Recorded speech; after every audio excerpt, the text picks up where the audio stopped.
নমস্কার, আপনারা দেখছেন নিউজ টাইম, সঙ্গে রয়েছে সাধনা। শুরু করছি মিড ডে। বার্নপুরের ইস্কে কারখানায় স্থানীয় শ্রমিক নিতে হবে এমনই হুঁশিয়ারি দিয়েছেন বার্নপুরের তৃণমূল কাউন্সিলর অশোক রুদ্র। কারখানায় আধুনিকীকরণ এবং সম্প্রসারণ প্রকল্পে নিতে হবে স্থানীয় শ্রমিক বলে হুঁশিয়ারি দিয়েছেন কাউন্সিলর অশোক রুদ্র। আপনাদেরকে আরো একবার জানিয়ে রাখবো, বার্নপুরের ইস্কে কারখানায় স্থানীয় শ্রমিক নিতে হবে, কারখানায় আধুনিকীকরণ এবং সম্প্রসারণ প্রকল্পে নিতে হবে স্থানীয় শ্রমিক। তৃণমূল কাউন্সিলর অশোক রুদ্র তিনি কি বলেছেন শোনাবো। আইএসপি স্টিল প্ল্যান্টে যে আউটসোর্সিং এ এই মডার্নাইজেশন এবং এক্সপেনশনে আউটসোর্সিং এ যে ওয়ার্কার বা যে লেবারের প্রয়োজন সেটা স্থানীয় আমাদের এখান থেকে নিতে হবে, লোকাল।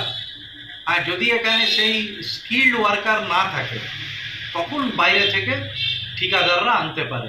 কিন্তু যেটা খুব দুর্ভাগ্যজনক, কয়েকজন ঠিকাদার পুরনো গেট পাস রিনিউয়ালের সময় কিছু বাইরের থেকে লোকজন নিয়ে তারা চলে আসছে। আজকে আমরা গিয়েছি, যখন আমি গুরমিত সিং ছিলাম, আমার সাথে কাঞ্চন মুখার্জি ছিলেন, যে আমরা দেখছি একদম গোরখপুর যোগী আদিত্যনাথজির ওখান থেকে কিছু লোক এসেছে, বিহার থেকে আসছে, আসাম থেকে, ঝাড়খণ্ড থেকে আসছে। এটা কি অত দূর থেকে কেন আউটসোর্সিং এ 11-12-13 হাজার টাকার কাজ করার জন্য? আর এই বিজেপি শাসিত রাজ্যগুলো বলে যে যত পরিযায়ী শ্রমিক আর বেকারের সংখ্যা পশ্চিমবঙ্গে বেশি। তাহলে দেখা যাচ্ছে ম্যাক্সিমাম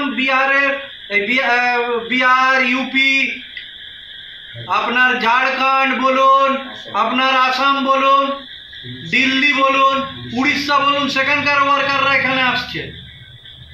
আর একদিকে বাংলা ভাষা এবং বাঙালিদের ওপর অত্যাচার করছে আর মিথ্যাচার করছে। আর একটা ওখানকার লোকেরা তো এখানে আসছে। আমরা বলছি যারা আগে থেকে এখানে কাজ করছেন, সে যে রাজ্যেরই হোক, যে ভাষাতে কথা বলুক, আমাদের কোনো অসুবিধা নেই। কিন্তু নতুন করে এখানে এই স্থানীয়দের নিতে হবে। এই কারখানা সংলগ্ন 15 কিলোমিটারের মধ্যে যারা আছে তাদের অগ্রাধিকার দিয়ে নিতে হবে। কারখানা আসানসোল দক্ষিণে এলাকার, গ্রামীণ এলাকার নিতে হবে, কুলটির এলাকার লোক দিকে নিতে হবে, তারপরে এই মহকুমা, এই জেলা, তারপরে আশেপাশের জেলা, রাজ্যের লোককে আগে নিতে হবে। এরা যদি বাইরের লোক আনে, আগামী দিনে কিন্তু আবার আমরা এই সেফটি বন্ধ করিয়ে দেবো। কারণ এখানকার ছেলেমেয়েরা ধোঁয়া দেখে বড় হবে আর অন্য লোকেরা এসে আউটসোর্সিং এর কাজগুলো নিয়ে নেবে। এটা আমরা এই অন্যায় হতে দেবো না।